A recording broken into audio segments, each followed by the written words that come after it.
Shri Gurubhyo Namaha. In this video, we are going to see relations and functions. Before enter into the topic, we will recall the concepts which you have learnt in 11th standard. Look here, we'll take two sets A and B and find the Cartesian product of A and B. So A cross B equal to, this is the answer. And here are some relations I have defined for this Cartesian product. So first relation is R is equal to A comma B such that B is multiple of A, where A belongs to A, B belongs to B. Now we need to check in the Cartesian product what are the elements which satisfy this condition. So these are the elements, these are the ordered pairs which satisfy the given relation. 1, 5, 1, 6, 1, 7, 2, 6, 3, 6. So this is a subset of the Cartesian product. Now relation 2, A comma B such that B is equal to A plus 4, as same A belongs to A, B belongs to B. Again we need to check what are the elements will satisfy this condition. So these are the elements 1, 5, 2, 6, 3, 7. So this set is also subset of the Cartesian product A cross B. And next one, A comma B such that A is equal to B minus 3. So the elements are 2, 5, 3, 6, 4, 7 belongs to A cross B. So we can define some more relations also for the same Cartesian product. So number of relations can be defined for this Cartesian product is 2 power n of A into n of B is equal to number of elements A is 4, number of elements B is 3, so 4 3s are 12. So we can define 2 power 12 relations for this Cartesian product. So now we will see types of relations. I hope now you got clear idea about relations. Now we will see types of relations. First one is empty relation. For the same Cartesian product, we are going to define another relation A comma B such that B equal to A square, where A belongs to A, B belongs to B. Now we are going to check how many elements are satisfied this condition. B is equal to A square. Check, is there any elements satisfy this condition? 1, 5, 1, 6, 2, 7. So there are no elements satisfy that relation. So this type of relation is called empty relation. So now we will see that will be denoted as 5. Now we will discuss what is universal relation. For the same Cartesian product, R is equal to A comma B such that B minus A greater than 0. A belongs to A, B belongs to B. Already I have seen set A and set B. All these second elements are greater than the first element. So the difference of this will be greater than 0. So all the elements in A cross B will be the solution for this relation. So this is called universal relation because all the elements which are there in the Cartesian product is also there in the relation. So this type of relation is called universal relation. Now we will discuss what is reflexive, symmetric and transitive relation. A relation R in a set A is called reflexive if A comma A belongs to R for every A belongs to A. For symmetric, we are going to take two elements in the same set A1 comma A2 belongs to R.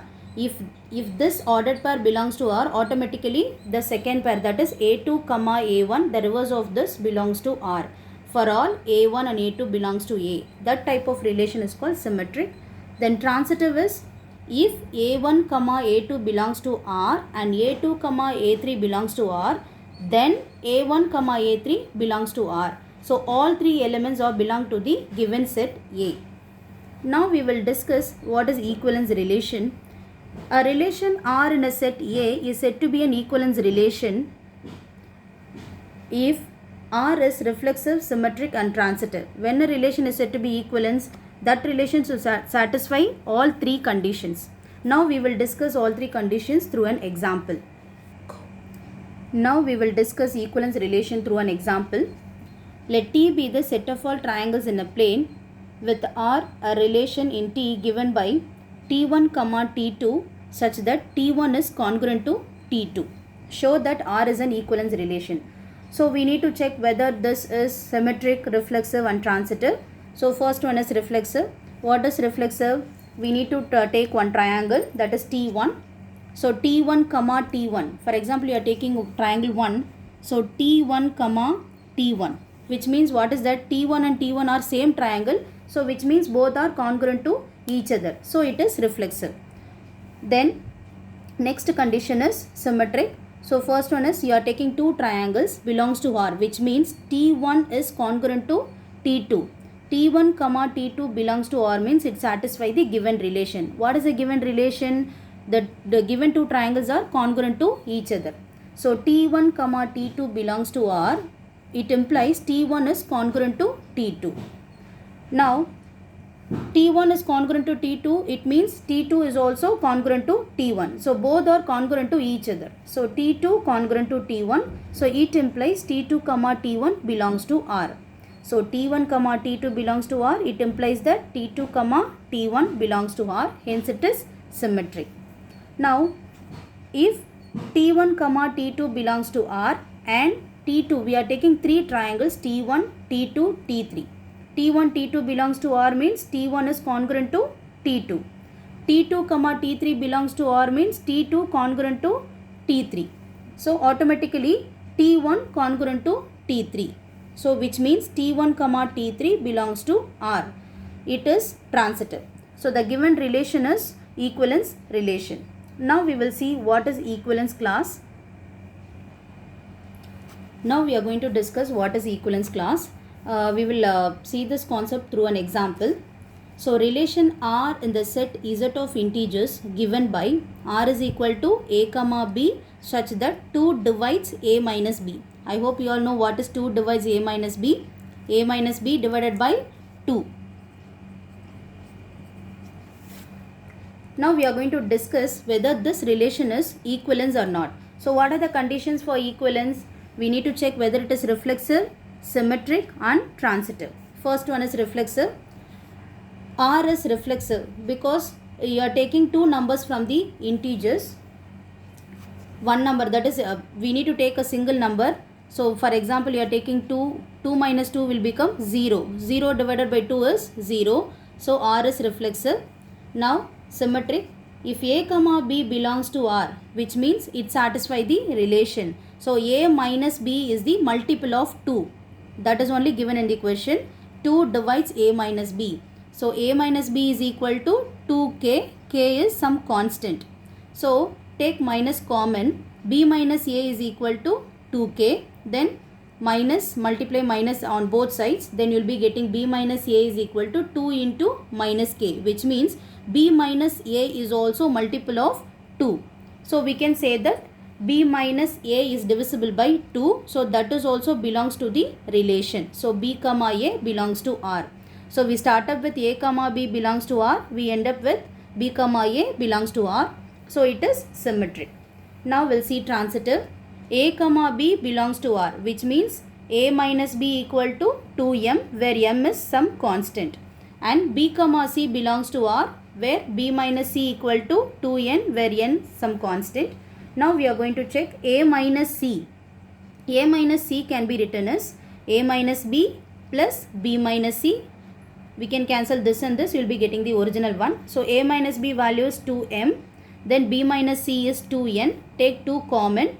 2 into m plus n. So sum of 2 integer is also integer. So which means A minus C is also multiple of 2.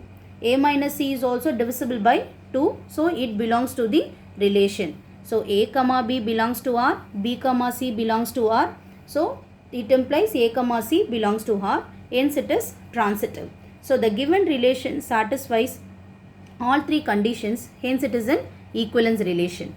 Now we will continue in the next page. So now already we proved the given relation is an equivalence relation. Now we are going to divide the given set into partitions, that is two sets P and Q. P is set of all even integer, Q is set of all odd integer. So now the elements of this set are related to each other. So when you take two even numbers, difference of two even numbers is even. So that will be divisible by 2. Now take two elements from the set of all odd numbers. Then difference of two odd number is also even. So that is also divisible by 2. So these two sets are separately related to each other. But no elements of this set is related to no element of set of all odd number and vice versa. So integer is P union Q, that is P and Q are disjoint sets. So now we can here 0 all the elements in this set are related to the number 0. So hence it is called equivalence clause containing 0 and is denoted by 0. The set of all odd number is related to 1. If you take any odd number, when you subtract that odd number with 1, you will be getting the even number. So Q is the equivalence clause containing 1 and is denoted by 1.